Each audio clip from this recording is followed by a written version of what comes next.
Welcome to our session, Rebounding from COVID-19.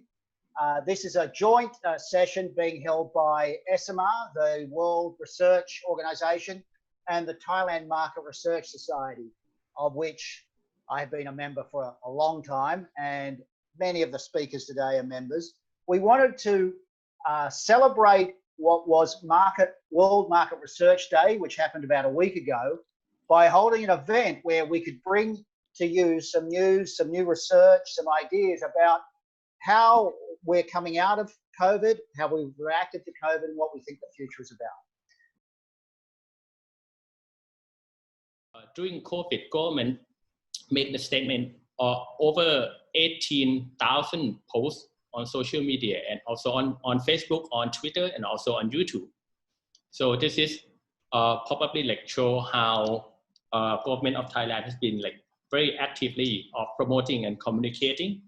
These are two main complaints on with work from home regarding their social person. Is they feel bored, they feel stressed because they have to sit the same place for a long time. Next one is about loneliness, and they need to want to be friends. Yep. All these things together, you can see that it's not the new thing. We are under the same Maslow hierarchy of needs. At the first period of COVID, the first month, we try to fill up our house with very functional things, how to fill up our stomach.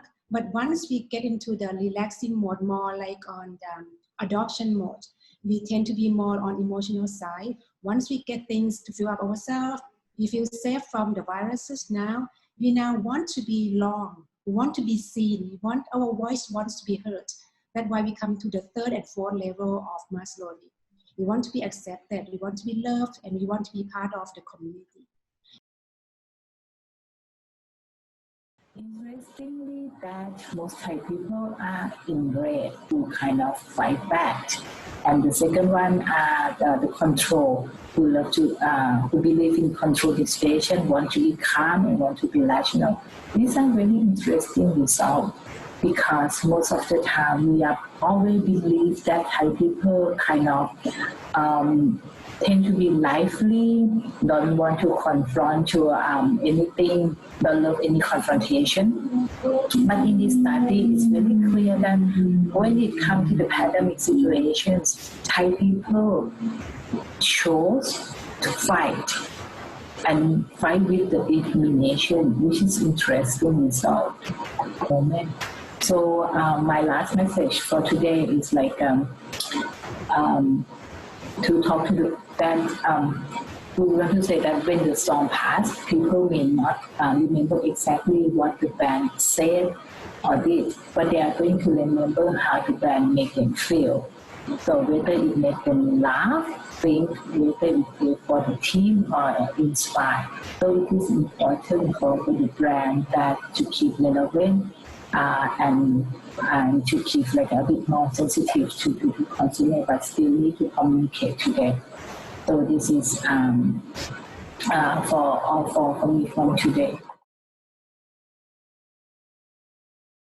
Because I'm really interested how you're seeing the ways in which people are reacting to, the increasing cleaning sales, etc. But at the same time, you've got a lot of companies that are sort of tough times, right? Cutbacks, trying to cut costs, etc., etc. So how do you see the balance of that working out, where companies are having to try to save on budgets, but they should be actually thinking about things like better, obviously better cleaning, etc. So how do you sort of deal with that? Right. Okay. Thanks, Dave, for that question. Let me attempt to answer this question first by specifying an industry. And if you don't mind, let's use the hospitality industry again.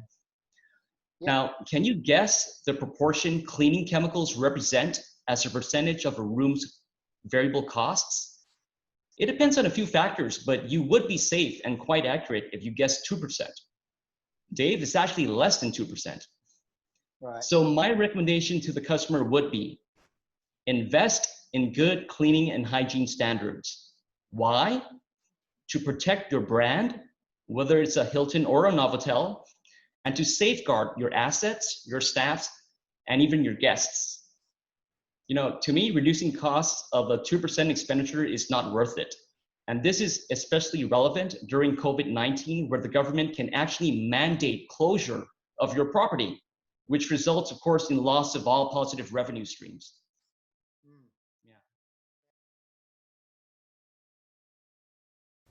The recovery is not as fast as what we have expected.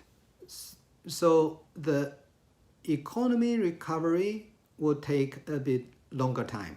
And even that China, the lockdown is finished. People's life back to normal. But the impact to the manufacturers, to our clients, end client, is still there. They also have difficulties on introduce new product into the market. And they're also facing the changing of the lifestyle. Because after the coronavirus, people's lifestyle is also changing. So the way of consuming is changing. So the client still watching the market and see what will be the next step they will do. So at this moment, they are also hesitating to immediately make a lot of new investment. We still suggest to our members that they need to first still look at their cash flow. And the first priority for them is still to save costs and survive. At the same time, they need to keep close relationship with their client, even closer relationship with their client. Even many phone calls and communications will be online. And the reason why is the client demand is also changing and will change. So we need to know how the client will change, how we can help the client to know the new environment in the market. It was shifting from a B2B to a B2C. Where I see the difference is it wasn't B2C in terms of business to consumer, but rather it's now brand to consumer. It's what are you communicating about the brand to the consumer that allows them to take some form of message to make a decision as to whether they want to search for you and buy you online. So the brand messaging in the industry really needed to change, and it really needed to be a lot more focused. Now, there's an immediate need that brands need to address. So those brands that have been continuing to do business need to reassure the safety of their customers.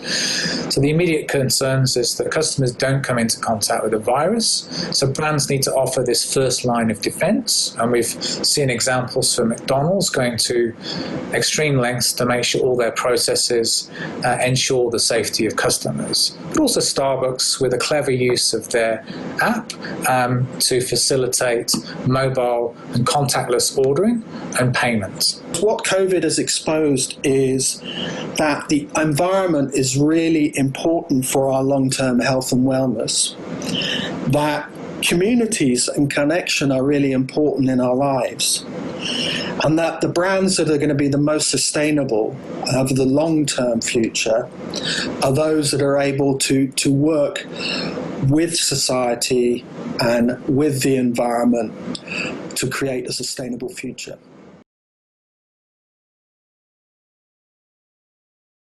Your messages ultimately change and evolve depending on whether you're in the peak or the bounce back or recovery periods.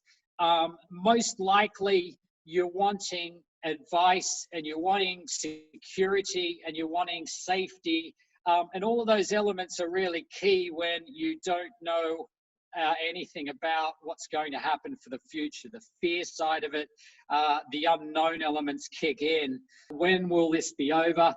I think we can all agree we're actually not sure. When we ask people ourselves, is it going to be 1 to 3 months, 4 to 6 months, or greater than 7 months? Well, a third, and a third. So if you ask general people, they're about as confident as us of saying, when will it end?